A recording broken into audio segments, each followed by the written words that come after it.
Hey, Sarah, can you hear us okay? Yes, I can. Super. Who's that? Sarah, okay.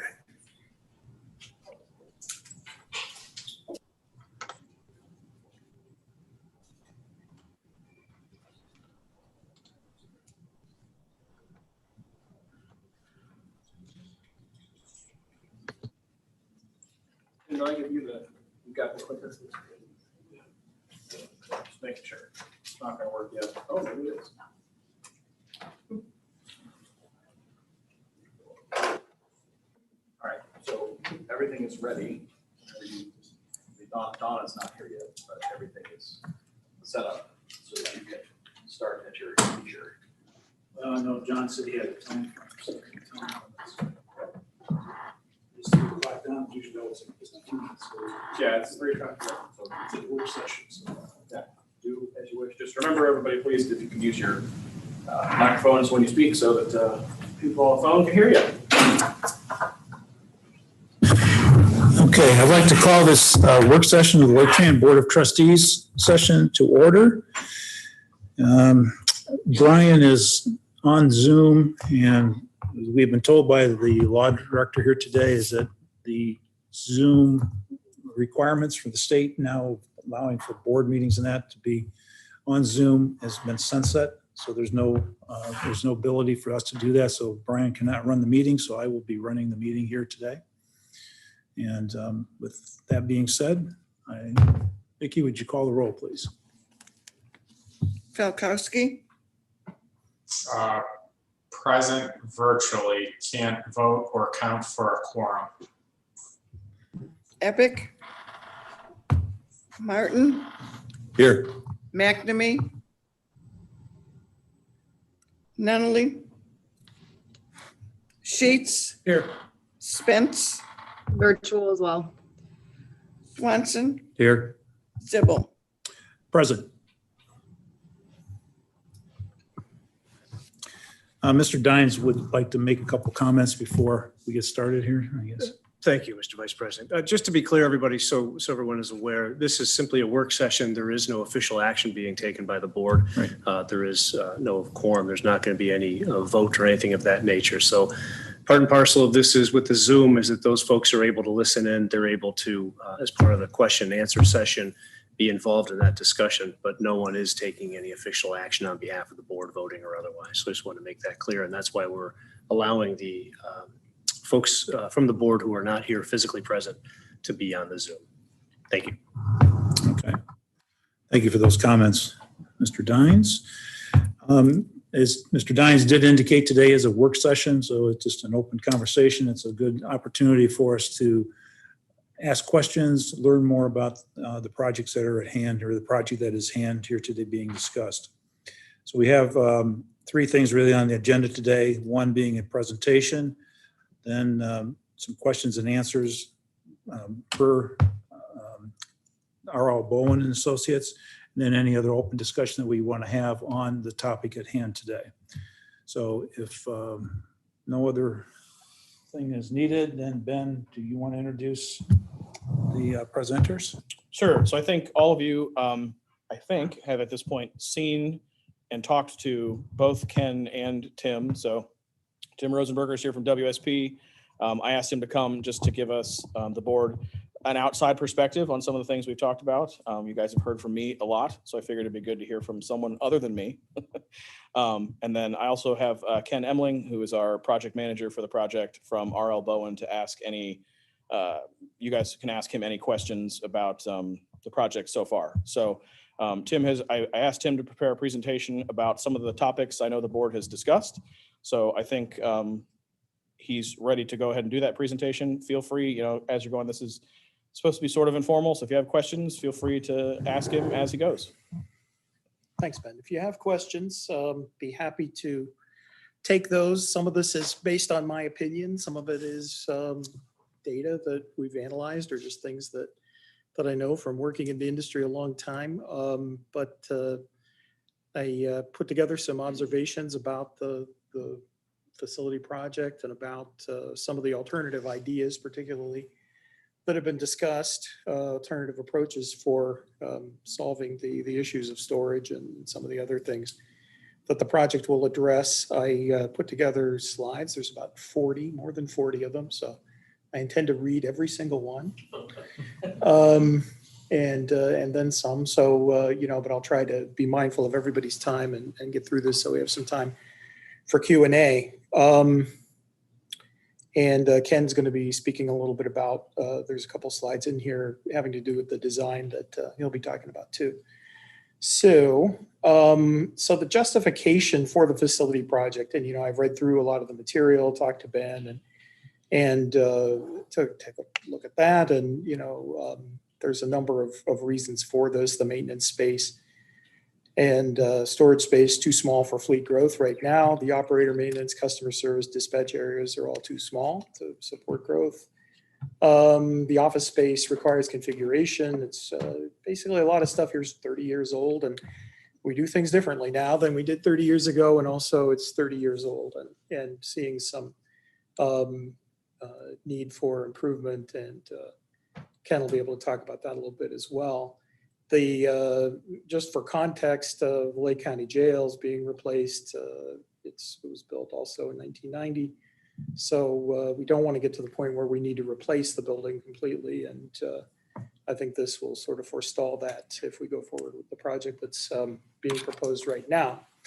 So the bus fleet expansion is probably the biggest reason why we need to move forward on this. It will be required, and I think as a precursor to the DialARide service improvements and really to anything else that we might want to move forward with on the strategic plan that we're working on. And that's kind of where this project comes together with the strategic plan. It's seen as sort of a precursor to that plan and was assumed to be in the rearview mirror by the time we really got going on the strategic plan. So we have a facility right now that's not capable of accepting the bus fleet that we have in hand right now. Right now, there's 6 buses more than the nominal capacity of the building, and sometimes those are being parked outside. Usually they're being accommodated somehow within the facility. But as deliveries come in over the next few years, that will push the capacity beyond the capacity of the garage, and buses would then be parked outside if we don't expand. There are also other elements, maintenance bays, parts area, and other employee facilities that will need to grow to accommodate that DialARide growth. I seem to be stuck here.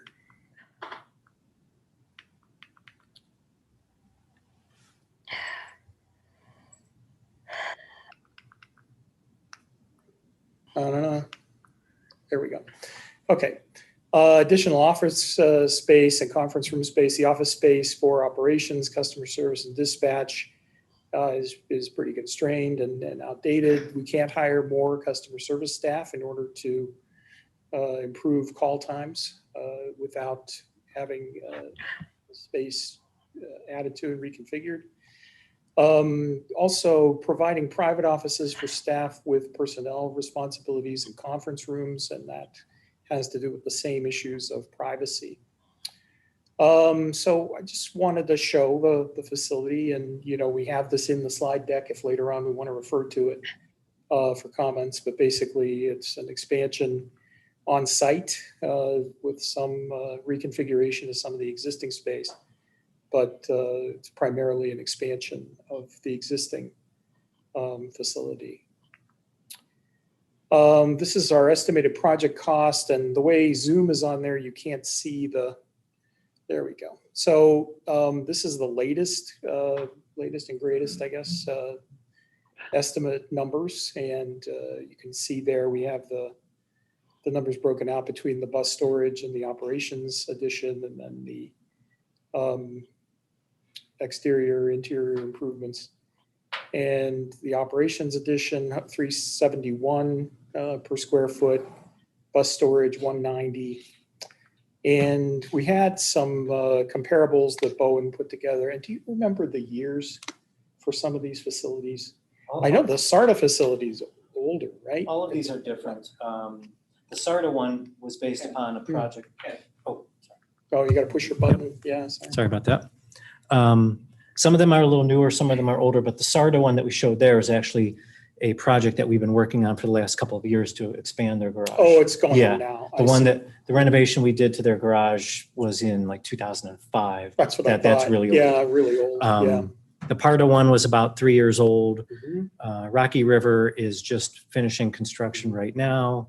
Coda McKinley is under construction right now. Yeah, I knew Coda was. So I was just so wondering about. it's the- a little bit the of a part mixture, but Sarda, yeah. when I did this, I tried to not bring in anything that was too old. here. Right. So Yeah, within no, a few that's good. years, yeah. So those are mostly current, and you can see those are similar to what we're seeing on the bus storage side. Anyway, than Coda, which was a more mixed with office space and day room and the bus wash and all that stuff is quite a bit higher. I brought in a few more of these, somewhat, some of these are older, but most of them are pretty current. And you can see there's some different numbers, and I just sort of grabbed these at random. I think Burnsville probably is the most relevant in Minnesota because it's in a suburban area and sort of doesn't have office space, but that even makes it higher. You know, the fact that the numbers are so high is kind of surprising on that one. But, you know, numbers in the 200, 300, 400 even range are not bad. And then I was just talking to one of my colleagues yesterday who's designing this Bladensburg garage in Washington for WMATA, and I thought you'd like to see something that would really be surprisingly high and threw that in there. So that's a new bus garage with new fueling facilities in it, which is a lot of what's driving that cost number. But that's you know, $1,350, but doesn't include buying the site and site improvements, which would drive it up another $370 per square foot. And it includes a parking garage for the operators, which is actually one of the cheaper parts on a unit cost basis of this project. So, you know, a number like 180, 190 is in no way surprising to me on cost for these types of facilities. They are very specialized and require a lot of making it out of things that are diamond-studded relatively bricks rare. or something? Sorry? They're making it out of diamond studded bricks or what? That's No, ridiculous. I think, well, a lot of the cost, like I said, is this fueling facility, which has to meet all kinds of explosion and environmental regulations, which are an issue. And then the fact that it includes a parking garage, rather than a parking lot, and then a pedestrian bridge, which is itself, I think, over $10 million. Is part of it, but it has to do with trying to fit the thing on the site. And, you know, sometimes in these big cities, the trade-off with locating the place, you know, the capital cost may be higher on the facility, but if you located it on cheaper land, you know, like in business, we can often sort of assume away the transportation costs. You know, and a lot of businesses have relocated to fairly remote areas in order to get lower price land because they know that everybody's just going to go to them. You know, employees and customers, you know, will travel. With this, that kind of distance, in order to find a lower priced piece of property or a property that's easier to use, can work against you because of the deadhead issue. Trying to position the buses at the beginning of their routes means you might have to cover quite a few miles from a remote location of a bus garage in order to get to the point where the buses start. And we're actually having this issue in Washington with DDOT, who also runs buses down there, the DC Department of Transportation, and they're planning to do a new facility that's kind of in a remote area of the district, and they're going to pay for it on the operating side by having it in kind of a remote location. Anyway, any more questions on that? And if you want to know about a certain place, or, you know, I can try to find you more information about. I have a question, Tim. Mhm. Donna? Sure, Donna. Actually, I have two. On that first page, what is the difference between renovation and improvement? In my, I don't know. I mean, in my, Go back. this one. No, go- Let's see, renovation. On this one, you mean? This page? Or No, I don't see it on that one. Maybe it was the other one. this page? Yeah, that page, the bring up a part of interior renovation project. And then somewhere else on this page, I saw that it was, no, you know what? It was on ours. There we go. Exterior improvements, interior renovations. What is the difference in that? Is it just the word somebody chose, or is there a fundamental difference? That's a Ken question. You'll answer that. I guess I'd say really it's semantics, but if it was inside the building, we were doing physical work, we were calling it a renovation. If it's work we're doing outside of the building or on the exterior of the building, we called it an improvement versus a renovation. Again, really it's semantics. We're doing work to the building in one way or another. So I don't know if I'd get caught up on that, but it is a good question to Well, what I was understand. trying to understand here is if there was a difference in cost based on that phraseology, that's why it was different phraseology. Not really. It's Okay. just a word we chose to use because on the exterior, you know, we're cleaning the building, we're replacing windows. On the interior, we're actually doing physical demolition and renovation and physical construction. So it's just the words we chose. Okay. I think. And Tim, Yeah, the go ahead. last page you showed with the high cost in Washington, DC, as I recall, a lot of construction in that area, they were actually tearing down old buildings in order to build a new. Yeah. Is that part of what's driving this cost so high because they're having to do a tear down first?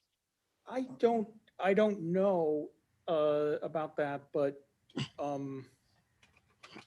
I don't know how much they're tearing down. I know there is some, but there are other site things that need to be fixed, like environmental cleanup and things like that on the site. So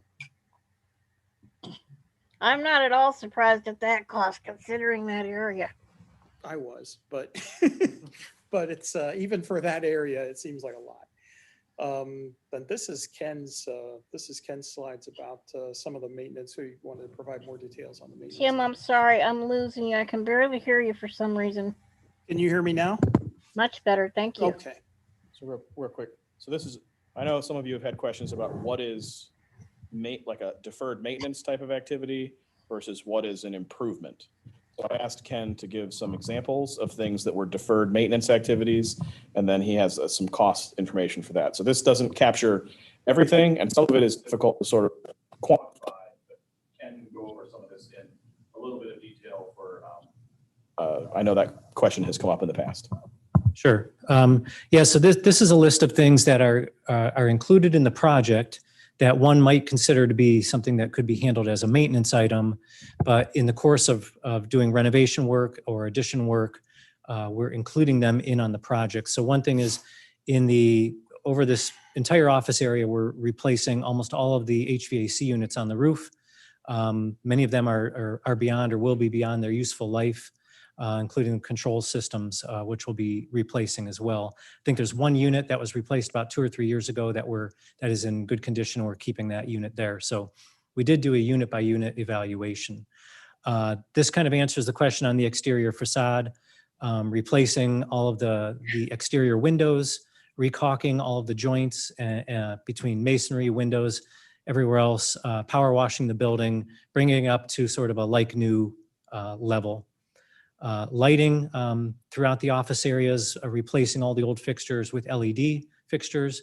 That'll help to reduce energy usage and cost less in maintenance over the course of the next 15 to 20 years.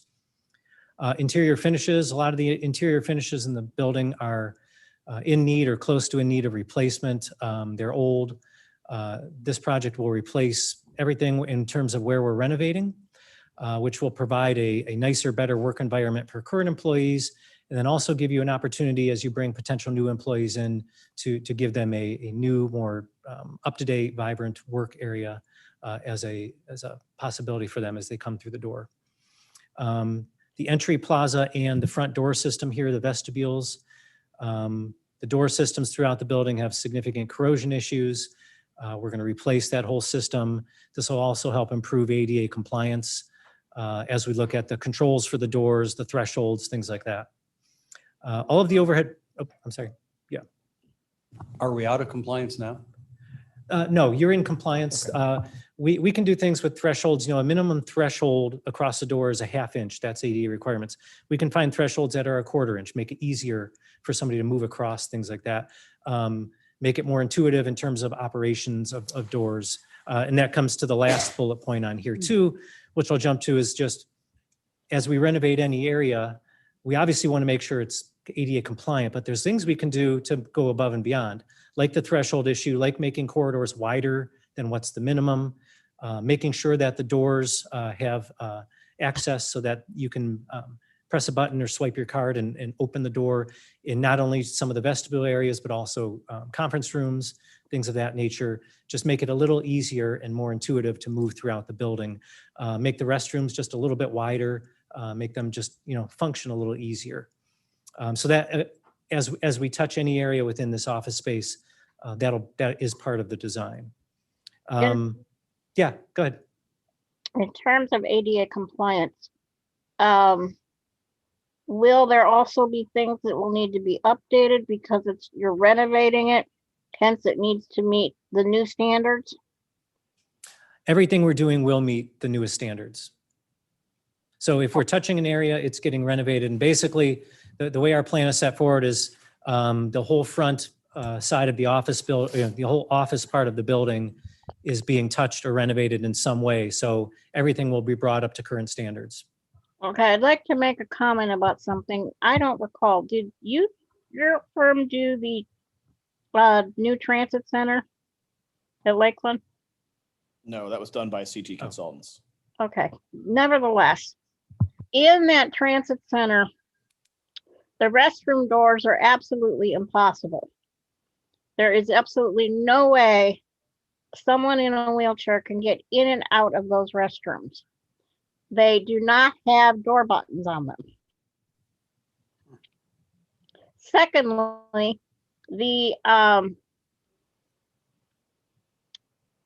exterior door, the button on that is awfully high. It's higher than any I've ever seen before anywhere. And I understand what Ben told me about what the state standards are.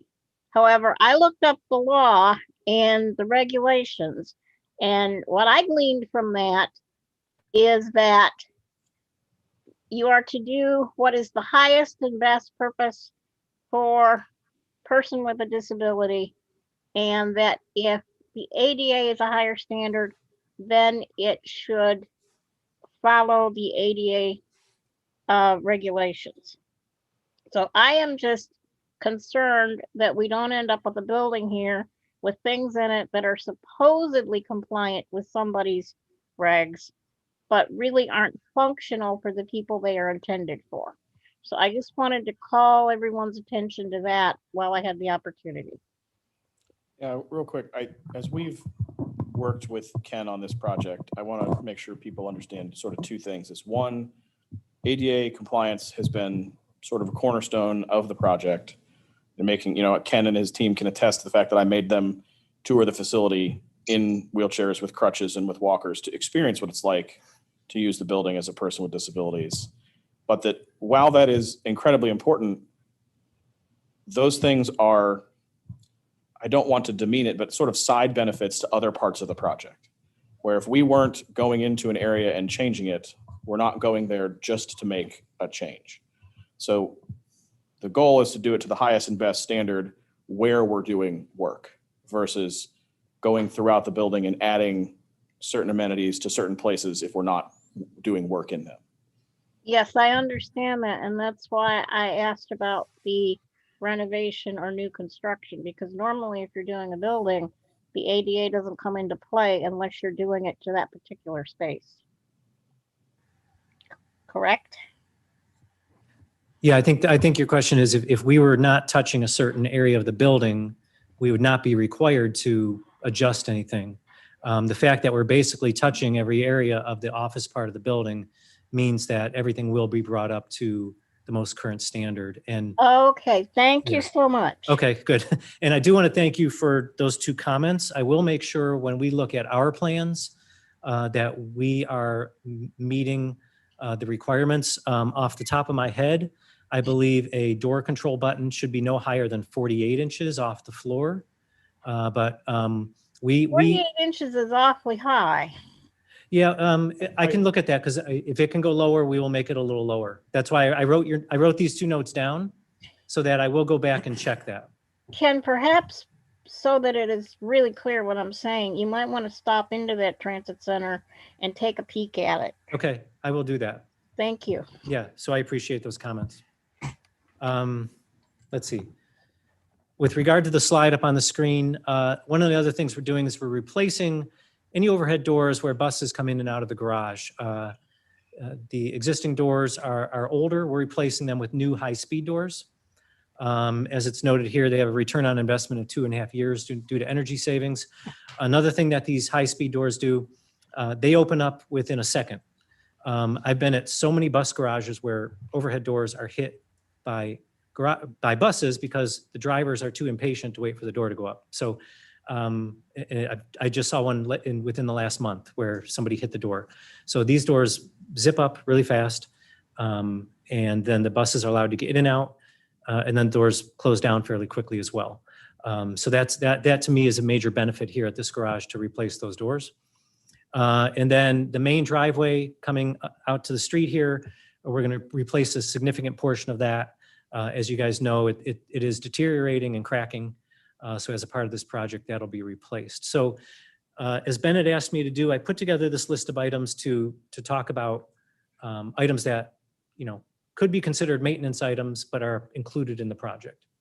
And then this next slide here looks at how these numbers are broken out. So the bus storage expansion is its own sort of standalone project included here, and that's just under $5 million, and that accounts for 28% of the budget. Everything we're doing with the office and the maintenance area and the expansion and the renovation parts add up to just under 50%. But then these items that I just talked about here add up to almost a quarter of the project itself. So we currently sit at about $18 million for the overall project. Again, this is our engineer's estimate, what we feel that the bids will come in or around for the project. And I should mention really quick, we will be completing the construction documents within the next 4 weeks. As a part of that, I've already begun working with our estimator to prepare a final estimate based upon the final documents. And that is the final number that we will go out to bid with. The scope hasn't really changed, so I don't expect the estimate to change much. But we want to make sure we're going out to bid with the most current number. Do you have any idea in terms of the office maintenance renovation / expansion, how much of that is purely renovation versus expansion? Yeah, I think I brought some. It's in your previous slide, Tim, I think, right? Oh, yeah, you Did you might go have back? that in one of the cost slides. There you go. So the second line item down, the addition is about a little over 4 million.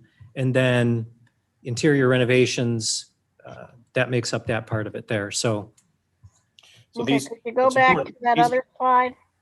These costs don't have the maintenance component versus Right. expansion in it. That's- Because the maintenance component it's not limited to just a certain particular area. It encompasses multiple areas. So it's very difficult to get that number sort of broken out over all those different layers. So, and it's also something that's it's not as easy to say certain things are easy to say specifically they're maintenance. Other things are, if you're like a good example is HVAC.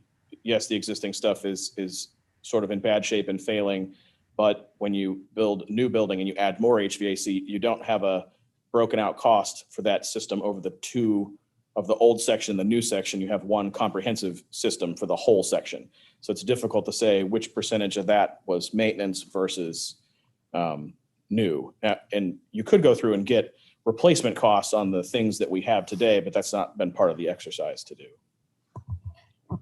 So if we were generous and we said 50% of that second line item, office, maintenance, renovation, and expansion, 50% was for the expansion and 50% was for the renovation. Which I understand what you just said, Ben. That may not be exact, but even at that, if we divided it in two, that's roughly half, 50-50 for the maintenance versus the expansion, which makes that 18 million to me seem not so hideous.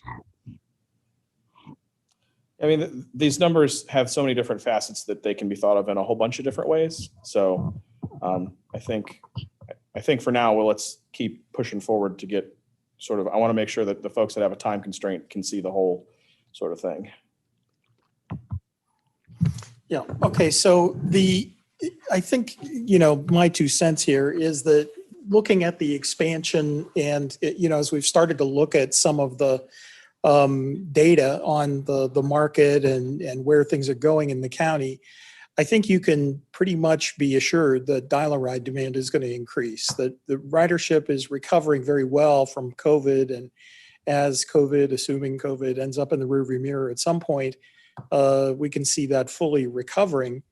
And we have conditions in place that are going to push that DialARide number higher, that DialARide demand higher. The population's aging relatively quickly in Lake County, and disability levels are increasing at all levels of age. And those are going to push DialARide demand further up from where it even was in 2019. The renovations appear to be justified looking around here based on the building age, condition, and changes in facility design practices. And, this building built in 1990, designed in the late 1980s when fax machines were kind of, the big technology before most of the office people had computers, when, totally different safety protocols were in place with maintenance and things like that. And when employee attraction and retention was not so much of a big deal. When I was working at RTA in the early 1990s, and we advertised that we were going to fill 50 jobs, 500 people would show up. Now, we have a difficult time filling 50 jobs with the people who show up for them. So that's a concern that just wasn't in place at that particular time. Office design has changed to address new technology, new privacy and security concerns that nobody was really thinking about back in the 1980s and early 1990s. These renovations are going to make Laketran safer. It's going to make it more efficient and more attractive to current and potential employees. And as you saw, the unit costs are in line with similar projects. It's hard to compare projects because of some of these, different composition of what you're doing between additions, renovations, doing deferred maintenance backup and things like that. But it's certainly in the price range of similar projects in similar areas.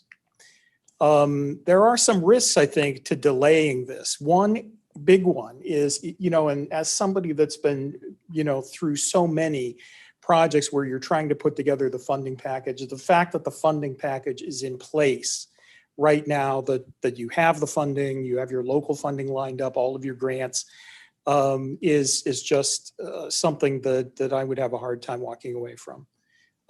Because it's just, I know how challenging it is to do that, to get all that together, to meet all the requirements and be able to do it. Another issue, and Ken and I were talking about this before the meeting, labor and material costs are relatively high now. They are liable to go higher. We don't know what's going to happen with the economy. The whole thing could collapse, and prices could go down. But I think it's more likely that certainly labor prices are going to go up over the next several years. Material costs also potentially could. There's also the issue of delaying too long and getting into the situation where, you know, most of this project and most of this building is going to remain and is just being updated and renovated.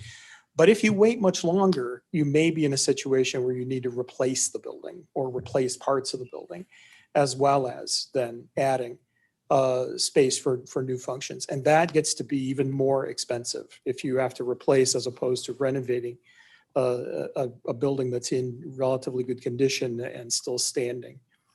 I think there's another issue with this, which is that this debate is public and you know, about this facility. The employees are seeing it, the public who's interested is seeing it. And I think it has a potential to threaten Laketran's image to some extent. I think we're in a labor shortage right now. We may be for some time. There are some structural issues in the labor market that are driving some of that. You know, we have a shortage of qualified maintenance employees and bus operators. And that really has to do with baby boomers aging out of the workforce and the younger generation, in many cases, having more disabilities, including not necessarily physical disabilities, but legal disabilities, where they, for example, have felony records and can't do certain jobs. They, in many cases, have fewer skills and more options because it's a very competitive job market, and you're particularly in competition for people who have class CDL driver's licenses and who can fix heavy vehicles with package delivery services in Amazon. And in many places, the local transit agency is basically a training program for Amazon, where they're basically taking in people, getting them CDLs, and then those people, after a short time, year or two perhaps, leave and go work for a package delivery company. High quality facilities have always been part of what Laketran has used to attract people. There are some other good reasons for a bus driver in this region to come here, but retaining high quality employees today often requires having good facilities, and updating the facility is a way to use capital investment, capital funding provided by the federal government and various other entities in order to support your recruiting and retention. You also have an issue of the agency's image in the county and with the public. You know, it makes, I think it might make some wonder whether the agency is basically backing away from its commitment to the improvements to DialARide that were really the key to passing the tax levy in 2019. So, you know, I think that's something that I wanted to bring up, just reading it as somebody who's, you know, worked at transit agencies around the country and has seen these kind of public debates play themselves out. So I wanted to tackle a couple of the things that the people have suggested as potential cost-saving opportunities or opportunities to avoid making the improvements that we're proposing here. One of these is parking the buses outdoors. And this is a question that I asked back when I first started out in transit. And boy, did I get an earful about what a bad idea that is. So I'm about to give you that earful right now. The buses being parked outside are exposed to the sun, rain, ice, snow. You know, all of you own cars, you know what it's like parking the car in the driveway, or God forbid, parking it on grass or something like that, as opposed to parking it in a garage and what those extreme temperatures, freeze thaw, things like that do to it. It is basically not industry practice to park buses outside anywhere where the temperatures go below 35 degrees in a normal year. I know of no examples in Ohio or in the northern US where they do this. I know some examples in Canada, and it's not pretty. ODOT recently provided grants to a number of the transit agencies, smaller agencies like Geauga, in order to get facilities that could, or create facilities that could at least get the buses in out of the weather. In warmer climates like in Florida, California, Arizona, it is more common, although they tend to be in Florida and Arizona, they tend to be covered. So it's basically a building with no sides. But they try to keep them out of the sunlight. But anyway, parking outside has a number of impacts that I want to walk through here. There are some consequences to it. They will break down more frequently. They will require more maintenance and break down in service, which is a very bad thing in transit. Buses are harder to keep clean inside and out when they're parked outside. There will need to be more bus operator procedures all through the year, but particularly in the cold weather, to basically prepare the bus to be driven, just like you would your car when you come out in the morning and it's snowed, except with a much bigger vehicle. There also will be increased heating and cooling time in extreme temperatures, which translates into some energy and some air quality issues as well. Safety impacts start this, and I think there are a number of safety impacts with it. First, and probably the most critical, is breakdowns. If you have having a breakdown in service is something you want to avoid in transit, particularly with paratransit, with DialARide service, and particularly out here where you're often operating on interstates or higher speed 45, 50, 55 mile an hour facilities, and in winter conditions, and you guys get the prize, of course, for having the worst winter weather. In case of breakdown, the passengers have to be transferred from the broke down vehicle to another vehicle. Assuming you can get the bus stopped in a safe place, then the customers, including those with mobility challenges, have to be transported from one to another. This can be very complicated sometimes, and there is a risk of injury to the passenger and to the operator.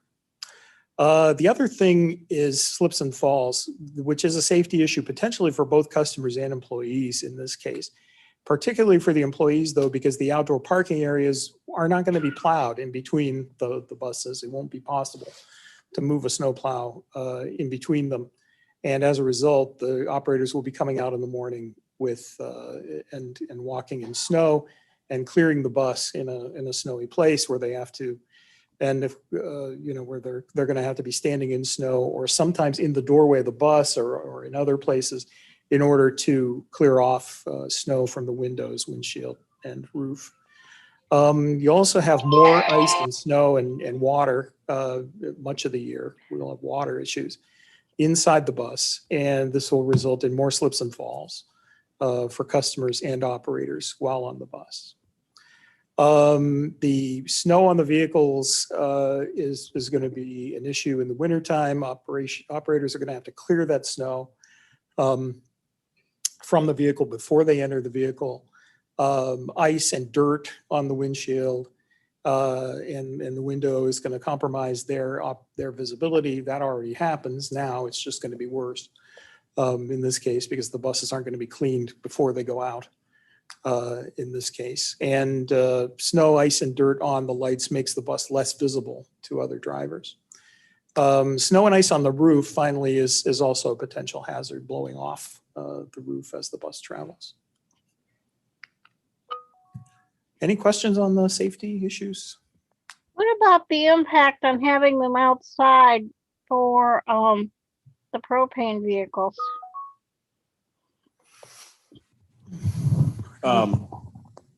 There is some issue with that, which is not huge.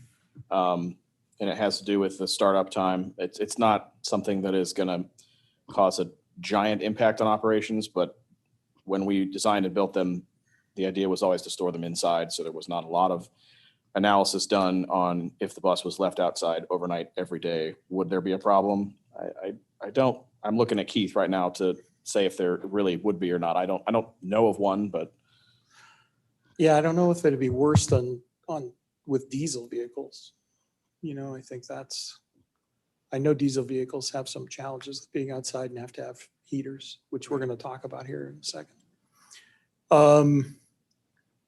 I don't know of any transit agency right now that is contemplating permanently operating with a mix of outdoor and indoor vehicles. But I think that's about where you would be if we do this and don't do the expansion, because the outdoor vehicles that are going to be used outdoors are going to need block heaters or block and coolant system heaters. They are now. And they're not terribly expensive, but it would be expensive to retrofit the entire fleet with those. So it's more likely that we would designate a certain set of buses that would be used, that would get the block heaters and basically would be the ones parked outdoors during the winter time. The fact that you basically have two separate fleets is going to complicate your bus assignment, storage, work assignments, and various things that the supervisors have to deal with. And that's over and above the already complicated situation of assigning vehicles of multiple sizes within the DialARide fleet and within the fixed route fleet. There will be more breakdowns, and those will cause more service disruptions. There's a possibility that you will get to the point where you would have you would miss your pullouts on fixed route, or would have canceled runs or canceled assignments on the DialARide service, which of course is a disruption that's felt very acutely by people using the service. Equipping all the buses with the block coolant heaters would cost about $140,000 in addition to the energy costs. And, when you're comparing that to millions, obviously for a facility, it doesn't sound like much, but it does add up. They have to be many of these vehicles are replaced relatively frequently. So that would be an ongoing cost to the agency. You would have longer heating and air conditioning time on the buses. The buses probably would have to be warmed up 10 or 15 minutes before pull out in order to get the air conditioning or cooling time up, or more likely the issue would just be that, the first trip would start out being a little cold or a little hot for the customer. There's also a possibility, I know you don't have a lot of really close neighbors here or sensitive ones, but there is a possibility of noise complaints. I've seen that in many other parts of the country where people, even people who move in after the bus garage, complain about the noise of idling and starting buses, particularly in places where the buses are outdoors in southern areas of the country. Adding operator and maintenance time for bus cleaning and breakdowns is going to mean higher operating and maintenance costs. We haven't done any analysis to know whether that's going to be more than what you would be investing in the facility, but it would be significant. You would have longer operator prep time. That probably would, if there are 30 buses parked outside, that would equate to about one person per day in hours that would be needed during the winter time in order to do that operator prep. You are going to have a certain amount of additional maintenance time and the costs associated with that. Washing and interior cleaning is going to take longer, and there may be damage that needs to be fixed more on the floors and wheelchair tracks, some of the other stuff on the floor or bolted into the floor of the vehicles. In terms of capital issues, there is some research out there that shows that you do reduce vehicle life and require more vehicle replacement when you park outside. I haven't seen any research specifically on buses, but perhaps I need to research more. But I have seen with public service vehicles of various types that the parking outside reduces their life due to the exposure to the elements and exposure to temperatures. Thinking about it, that you see with RVs, those are rarely parked outside, except at least good ones, newer ones. And I think that's kind of the example, people know. I mean, you've probably had the experience with your own car, where cars left outside tend to have more issues, particularly in the wintertime, than cars parked inside. These breakdowns, additional breakdowns, and if it gets to the point where you're missing trips and pullouts, is going to make service a lot worse, and there's going to be some customer impacts. Service will be less convenient, potentially somewhat more dangerous to use than it is now. And the exteriors of the buses are going to show wear. That could translate into issues with your advertising revenue. Bus interiors are going to be dirtier and more worn and are going to wear because of more attracting water, freeze thaw issues. So that's something that is likely to degrade people's impression of the service and carry with it customer complaints. And increased injuries are likely, I would say, given the climate here and the amount of additional water and slip and fall risks inside the buses. It also potentially has some impacts on employee retention and attraction. It degrades working conditions for the folks who are going to be using those outdoor buses, puts more work on the back of the maintenance personnel, makes the job somewhat more dangerous than it is now, clearing ice and snow off of the vehicles, and reduces the public's perception of the service quality. The fact that the buses here always look so good or so clean is something that I think people that work here are very proud of. And I think that could have some impact on employee morale. So that's it on the issue of the outdoor parking. Have I beaten this to death? Are there any questions or comments on that before we move on?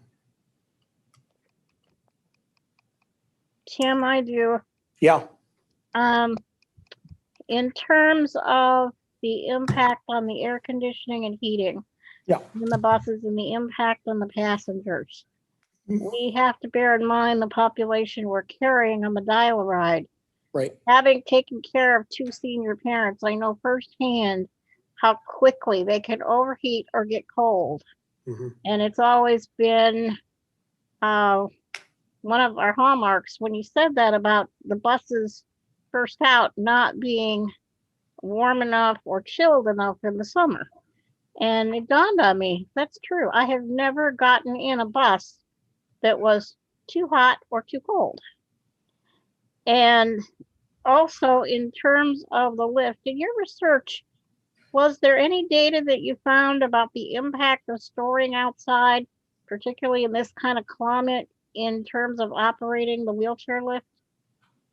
No. I mean, there was not a lot of research out there, unfortunately.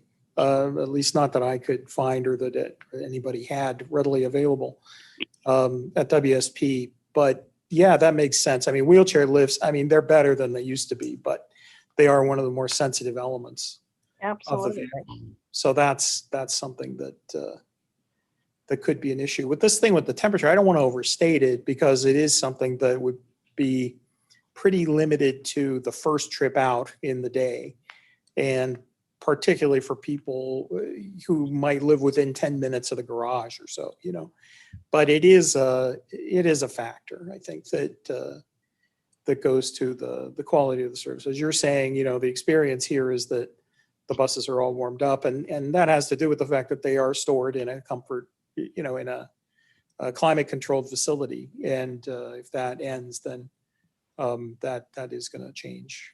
Well, I and think a lot of things about it's very true that the passengers we are carrying, they are fragile. Right, they're more sensitive to those types of things. Though. Right. Mm-hmm. Yep. Okay, unless there are other comments, I will move on. So we also talked about multiple facilities, and the idea here is that Laketran could accommodate the excess vehicles that can't be accommodated here at a second bus storage facility, particularly a facility that is an existing building that could be retrofitted or used as a bus storage facility. And that's one of those ideas that, there are places that do that. There are places that have retrofitted facilities and use them. But there are some issues with it that I think you ought to be aware of. Multiple facilities, first of all, are not very typical for places that have fewer than 200 vehicles. Columbus and Cincinnati and Cleveland. Cleveland, of course, has 3 or 4 bus garages. And Columbus and Cincinnati also have multiple facilities, including separate facilities for paratransit, but they have over 300 buses. Cleveland, of course, has over 500. Dayton and Toledo have over 200, and they operate separate DialARide facilities, separate fixed route and DialARide facilities. Those 5 are the only agencies in Ohio that currently have 2 operating facilities or maintenance facilities or more. The most common division is between fixed route and DialARide here, because such a high percentage of the system is DialARide, that it just probably wouldn't be worth operating a facility strictly for fixed route. But that would probably be the way you would try to divide it if you were going to do that, just based on some just based on a sort of operational reason for doing it. When you do that, it does cause a division in the fleet, in the functions, and the staff, supervision, and management, and probably something to be avoided. Basically, places go to that when they get to the point where having one facility just would become so unwieldy and so large that they really couldn't do it on the site where their single facility is.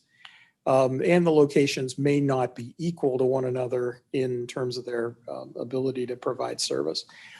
When you have, at minimum, with a vehicle facility, there is more to it than just, it's not just like it's a garage or a shed where you keep vehicles. You have to be able, if you have vehicles assigned to a building, you have to be able to fuel them there. You have to be able to do the interior and exterior cleaning there. You need to be able to do some level of light maintenance. You don't have to lift the bus, but there are other maintenance things that come up day to day that you don't want to be taking the bus out of service in order to shift it to the other facility to do maintenance. And you have to have employee supervision, at least to check drivers in, out, and make sure that everything is going well. So there is going to be a certain amount of supervision presence over there. It also has to include break rooms and other types of amenities that are just needed at places where bus drivers are going to be assigned. There'll probably be some extra board drivers located there that would be there all day. So you probably would want to have some amenities in place as well. There may be differences, it may be slight, but there may be some differences in the way the supervision and training works between 2 facilities, and that's just one of the artifacts of the division of the fleet, that things may come out a little differently in terms of the training and safety implications at the second facility. An adapted facility, a facility that was built to be a car dealership or a factory or something like that, may require some significant retrofits in order to be, first of all, to meet current safety standards, because obviously if this is a disused facility, it may have been built 30 or 40 years ago before some safety standards were in place. And also there are some issues specific to transit that you would want to have in there that would have to be built in. And in some cases, some facilities may be impossible to retrofit to really work as a transit facility. And we'll talk a little bit more about that when we get into some of the capital issues. One of the big problems on the operating side and operating cost side is the loss of economies of scale. Here, when you have the more vehicles you have coming in here, the better you can sort of spread some of those costs across some of those vehicles and employees. And when you break that up, there is necessarily going to be some duplication. You are going to have some level of maintenance at that second facility, some level of supervision that may result in you needing more staff. Also, some administrative staff may need to be located there, or the alternative to that is that employees are going to have to travel over here on company time in order to do business with some of those administrative employees. And that could end up being a significant cost and time suck, and basically take away some of your efficiency. More maintenance and administrative functions are going to be over here. Most of them will remain here. Customer service would remain here, dispatch function, and that would all remain over here at the headquarters. And anyone over at the other facility who would have to interact with those would either be doing it remotely or would have to travel over here in order to talk or deal with those things. There wouldn't be the face-to-face contact. You would need to be shuttling vehicles back and forth virtually every day in order to do maintenance over here and basically do other things that reasons you would need to bring vehicles over to this facility where you'd have your major support and major maintenance activities. And of course, employees may also need to shuttle between the two facilities in order to interact with their supervisors, with their HR, Jim. finance, and things like that. Yes. Where did this remote facility come from? Why are we wasting our time talking about a remote facility? We're not talking about a remote facility that I know of. Ben, why are we doing this? What's whose idea is this? That's been a question that some board members have had over time, and I thought it would be good to have Tim answer some of those questions. If we don't want to go over them, Well, that has nothing to do with the project we're talking about. I mean, for crying out loud, you're wasting these people's time. It's crazy. The reason we have it is to explain why we've done what we've done. So if that's something that the board doesn't feel like they would like to hear, we can move on to another side. I was trying to do my best to answer questions I've heard from board members. So, and these are some of the things I asked Tim to sort of go over. If those are things we don't want to go over, Tim can finish his presentation by skipping this. I thought we went over this particular issue more than once in the board meetings many times. So I just don't understand why we're rehashing it again. Well, we also have some folks that are new that might not have been here for that presentation. So it was also to bring them up to speed to make sure they understood some of the reasons why we've made the decisions. Because, the original architecture contract was let long before, some of our existing board members joined us. And so I thought it was important for them to be able to understand why we made the decisions we made and what things we've sort of done and why. Actually, I found it rather interesting, even though I've been here the longest of everybody, because if we as board members get any kind of questions about why this was needed, I feel like I have a more thorough understanding of what all of this entails and the decision-making process. I think Tim's boiled it down very well. Could we stipulate that a second facility would be more complicated and then move on? That I believe is the crux of Tim's presentation. Yeah, there's nothing after this. This presentation I'll put on Govenda. So if anyone wants to rehash or see it later, it'll be available for viewing. And then if there are questions, I can either connect people with Tim or answer them myself to my ability. So do you have anything else, Tim? No, that's it. The rest of it was about this. Okay.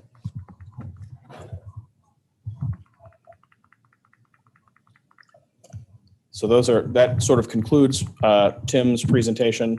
I know people have asked in the past if they could ask any questions of Ken. So that's why he is here to sort of answer any other questions the board might have. Or if there's anything else we would just like to talk about regarding the project. That's why we're here. All right, Ken, is there anything that you would like to pre-say before any questions? Correct anything that I said? No.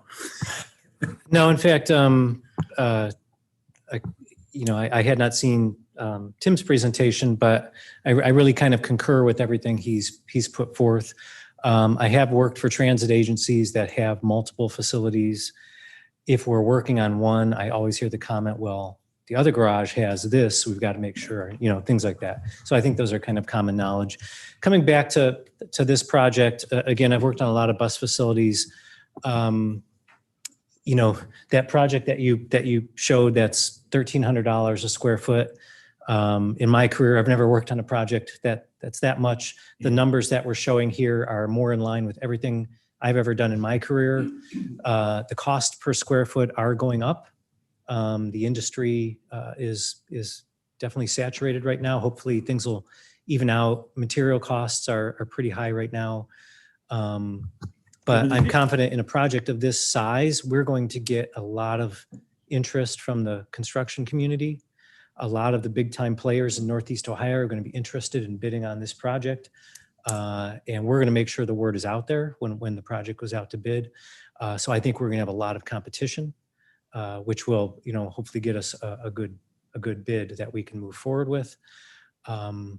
I feel very confident that I was looking, we finished our programming document, which was the outline for what we were going to design about a year ago.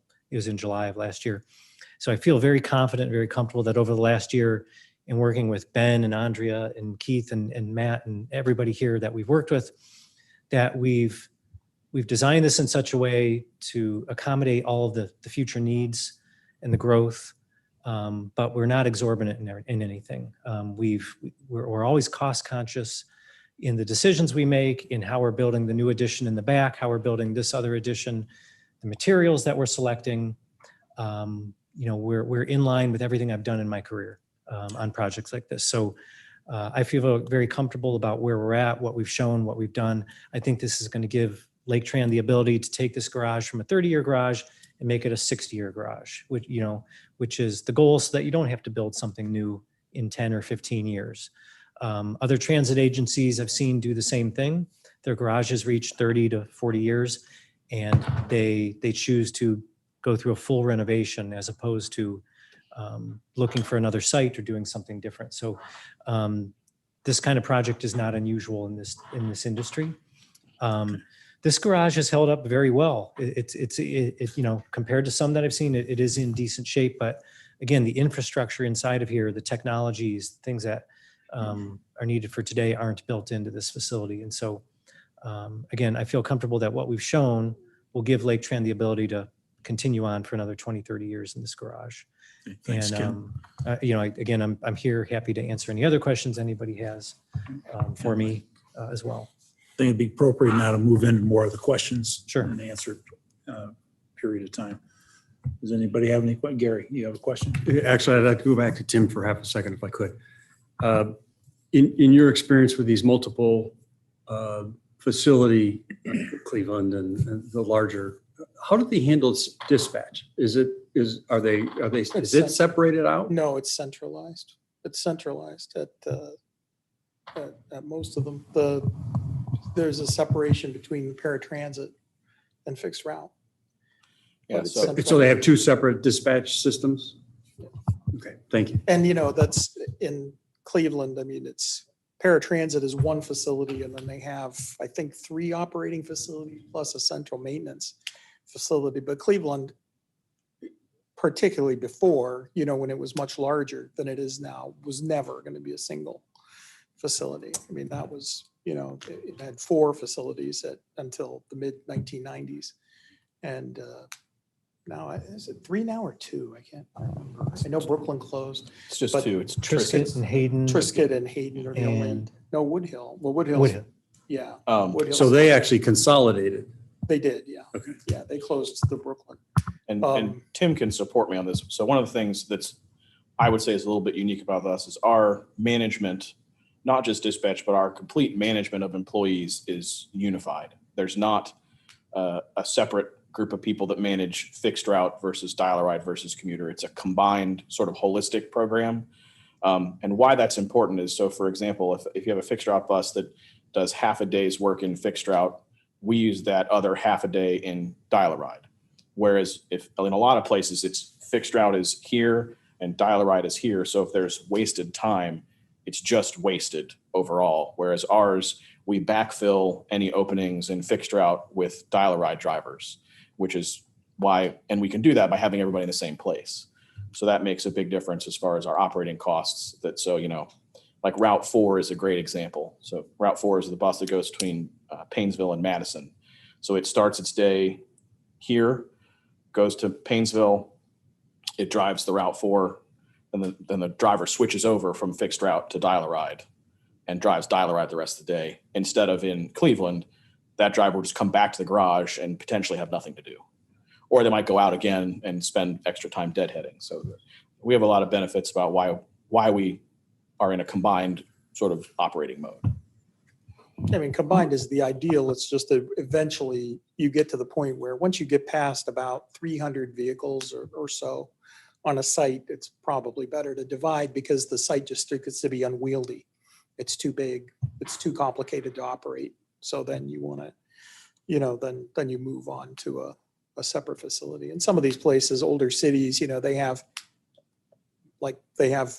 garages that are kind of close to the center of the city, which would be impossible to get in some of these places now, you know, but it helps with shortening up the distance between where the garage is and where the bus routes start. So there's an advantage to that. But you know, as long as you're not, you know, we're not talking about an expansion here that's like a life-changing event. You know, going from 120 to 150 vehicles is not like a paradigm changing, you know, way growth in an agency. And I don't think I think you want to avoid anything. You have a very good agency culture here that's worked very well for a long time. And I think you want to respect the fragility of that. So you want to try to avoid anything that's going to disrupt that. Any other question, Gary? Yeah, sorry to monopolize this, but I'm going to put Keith on the spot here, maybe. How long does it take a bus, say a DialARide, and then a full-size bus to actually heat up or to cool down? I have no idea. I mean, is it a monumental issue? I would imagine there's a thermodynamic problem there, but I don't know the extent of it. Yeah. In your field, yes, the diesel, well, it depends. Diesel buses don't make as much heat as a gasoline or propane. So to heat up a diesel bus in winter, especially like our new flyers, they use a separate loop of cooling system. So it's a heat exchanger. So you have to heat up the engine coolant first to exchange heat to the HVAC unit. Those I would expect would take a long time. Going from 0 to a comfortable temperature inside, I would bet a half hour or more easily. A DialARide bus, a current 10-passenger diesel would probably be in the 20-minute range because they don't have a high idle setting.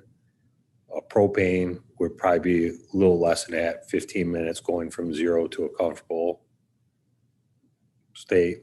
Cooling, it depends on direct sunlight and all that too. Probably similar in cooling too. The one thing I think Tim missed when he was talking about parking buses outside, in extreme cold, those buses can't be washed or cleaned because then freeze up inside. So, I alluded to that, but yeah. the whole winter, possibly, those buses would be dirty. I know it didn't answer your question, but I didn't want to interrupt him when he was going. Feel free. Anyone else have any questions? Lane, John? No. Brian? Sarah, you have any questions? I don't think so. I'm sorry. One more question. That's okay. So here you for. mentioned we're plus 6 buses now. I take it that means that we have 6 buses that are sort of squeezed into the facility in one fashion or another, but not They're in like a. parked in the maintenance bay, things Okay. like that. Okay. And those would be DialARide size buses, not the big buses. Is that right? I think so, yeah. Yes, right now, DialARide. Our fleet capacity is probably plus 6 buses, but with the new flyers here, I think I have 16 behind the building, parked behind the building. Okay. And that's temporary while we Yes. transition the fleet over, but the permanent number today that is beyond the garage capacity is really 6. Which, Thank you. for reference, if you've been in the garage and you've looked at the rows of buses, there's 7 in a row or 8. 8 of the smaller ones. So it's not quite a whole row of buses, but it's close. Just a couple of comments that keep coming in my mind as we continue to talk about this. I go back to 2018 and when we were at that point in time probably not serving 20 to 25% of our ridership on the DialARide. And that was really what prompted a lot of us to say, hey, we need to get that extra money to go forward with expansion of the DialARide services.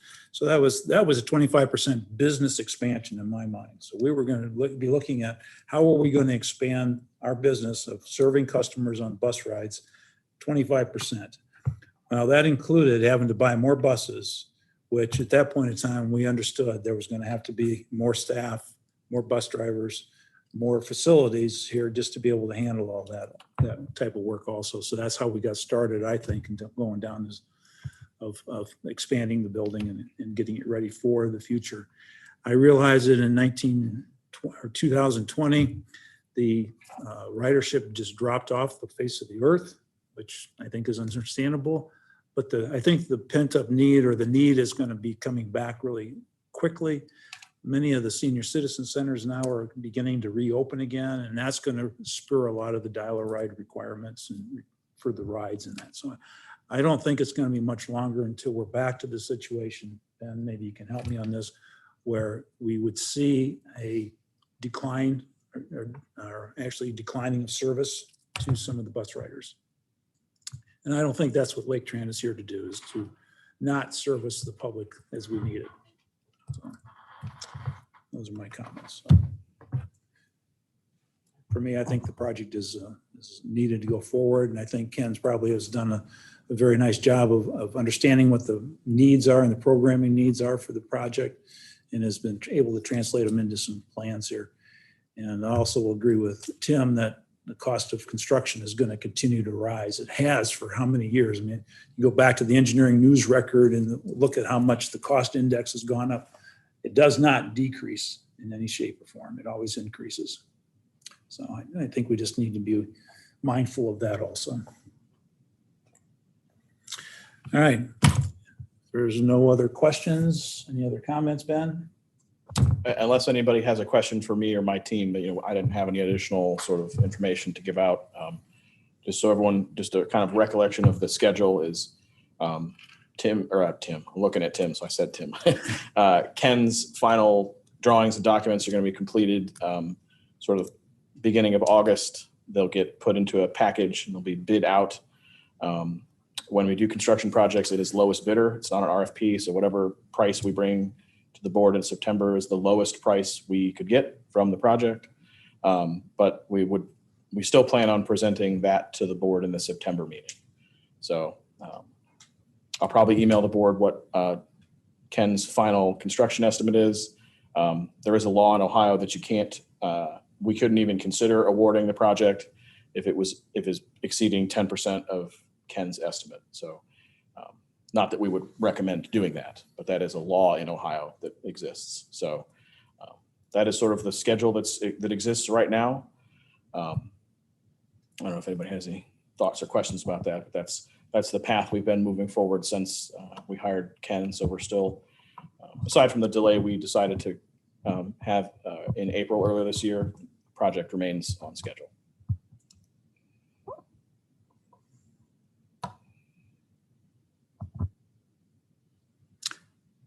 Not seeing anybody raising their hand for another question or anything. Nobody on the screen either. So greatly appreciate everybody's attendance here today, staff included on that.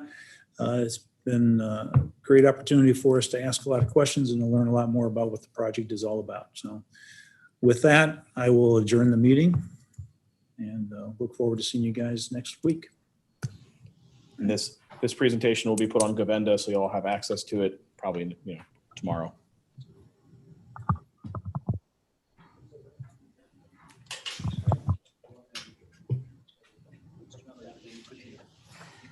Yeah, you too.